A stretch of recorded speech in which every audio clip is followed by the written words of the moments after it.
আবদুল্লাপুর থেকে আমরা রওনা দিয়েছি বাড়ির উদ্দেশ্যে। তাই সার্বিক গাড়ির থেকে অপেক্ষা করতেছি, অনেক লেট করতেছে গাড়িটি। তো আমরা দাঁড়াই দিচ্ছি অনেকক্ষণ ধরে, গাড়ি আসলে এখানে থেকে আমাদের গন্তব্য টেকেঘাট পর্যন্ত।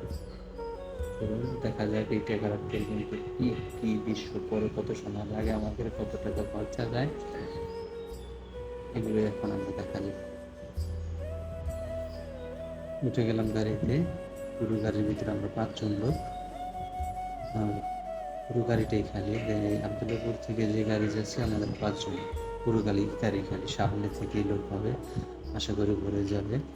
যেতে যেতে পথে মাঝখানে আবহাওয়াটা অনেক খারাপ হয়ে গেল, প্রচণ্ড আকাশটা মেঘলা, বৃষ্টি শুরু হয়ে যাবে। এয়ারপোর্ট যেতে না যেতেই বৃষ্টি শুরু হয়ে গেছে, প্রচণ্ড বৃষ্টি, প্রচুর গরমের ভিতরে বৃষ্টিটা ভালোই লাগতেছে, গরমটাও কম লাগতেছে। বৃষ্টির কারণে রাস্তায় পানি ভিজে গেছে। যাই হোক, সমস্যা নাই, আমাদেরও গন্তব্য ছিল ভালো, যার কারণে শুরুতেই বৃষ্টি, আল্লাহর রহমতের পানি দিয়ে শুরু হয়ে গেল যাত্রা।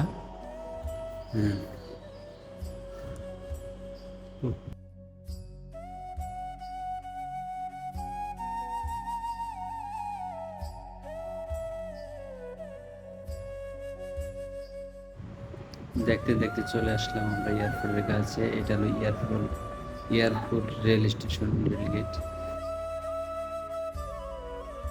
ভাই রে ভাই, বিশ্ব রোডের যে ভিউ, বৃষ্টি নামার পরে পুরো আকাশটা পুরো চুলটা যেন ক্লিয়ার হয়ে গেছে, স্পষ্ট ক্লিয়ার দেখা যাচ্ছে। ফ্লাইওভারের ভিউগুলা, ফ্লাইওভারটা চলে গেছে অনেক দূরে, বনানী দিয়ে, মহাখালী দিয়ে।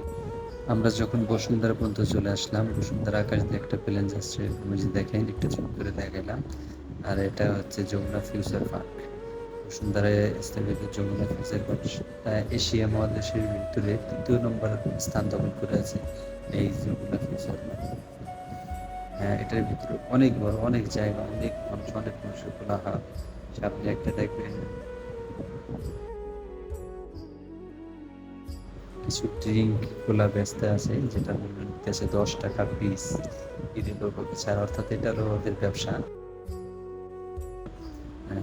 কিভাবে করতেছে বলতে পারি, এটা আমাদের সারাদিন হাজার হাজার ভাই এখানে কাজ করে মাদার উপরে। এটা হলো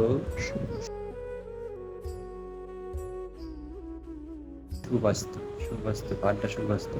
সাদাতপুরের ভিতরে মোটামুটি ভালো জনপ্রিয়তার সুবাস্তু মার্কেটটি। এই সন্ধ্যার দিকে আসেন, প্রচণ্ড মানুষের ভিড় থাকে এই সুবাস্তু মার্কেটের ভিতরে। যাই অনেক সুন্দর, অনেকবার আসছি ঘুরতে, দেখছি অনেক ভালো লাগে।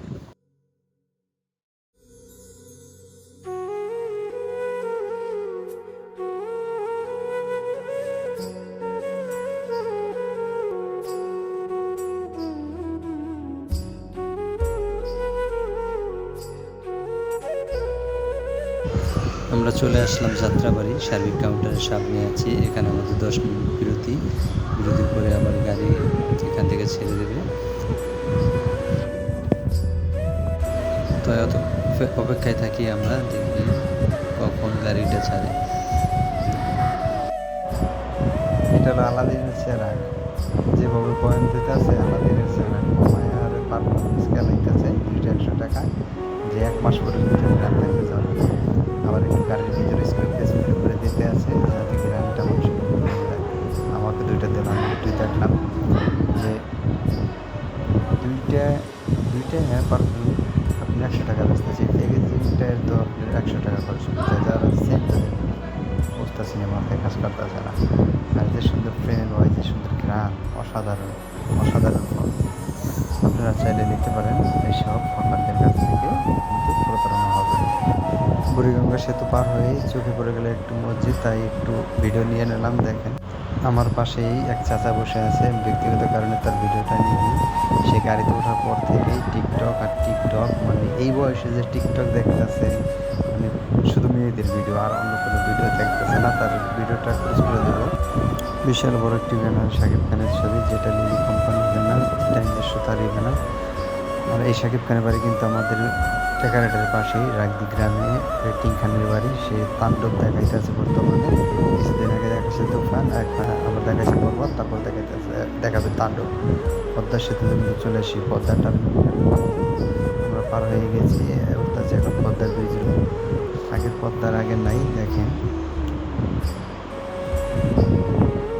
পদ্মা সেতুটা, পদ্মাটা পুরো শুকিয়ে গেছে। এই স্পিড বোট আগে গেছে, অনেক গেছি। এই দাগগুলো কিসের জানেন? এগুলো বর্তমানে ইলেকট্রিক জিনিস দিয়ে মাছ ধরা হয়, সেটা হচ্ছে কারেন্ট জাল, চায়না জাল, যেটা বাংলাদেশের জন্য খুবই জঘন্য একটা কাজ। কারণ ওই জালে যে কোনো মাছ হোক, ছোট থেকে বড় সব কিছু আটকে যায়। ভাই এই মসজিদের দিকে একটু লুক দেন, একটু লুক দেন, দেখেন প্লিজ, একটু দেখেন মসজিদটা কত সুন্দর দেখা যাচ্ছে। আল্লাহর ঘর মসজিদ রাস্তার পাশে তৈরি করেছে মাননীয় প্রধানমন্ত্রীর সময় শেখ হাসিনা। অসাধারণ, অসাধারণভাবে অনেকগুলো মসজিদ করেছে বাংলাদেশে। আস্তে আস্তে আমরা চলে আসি ভাঙ্গা ব্রিজের উপরে গিয়ে সন্ধ্যা হয়ে গেছে। তখন আকাশের একটি ভিউ দেখে, প্রচণ্ড প্রচণ্ড লাল হয়ে রয়েছে আকাশটা। টেকারহাট চলে আসলাম। টেকারহাটের দুই সাইডে যে দোকানগুলো ছিল সেগুলো ভেঙে দেওয়া হয়েছে। আর আমার প্রায় 6 ঘন্টা লেগে গেছে আবদুল্লাপুর থেকে টেকারহাট আসতে। এটাই আমাদের টেকারহাট ব্রিজ। ধন্যবাদ, পাশে থাকবেন, ফলো দিয়ে রাখবেন।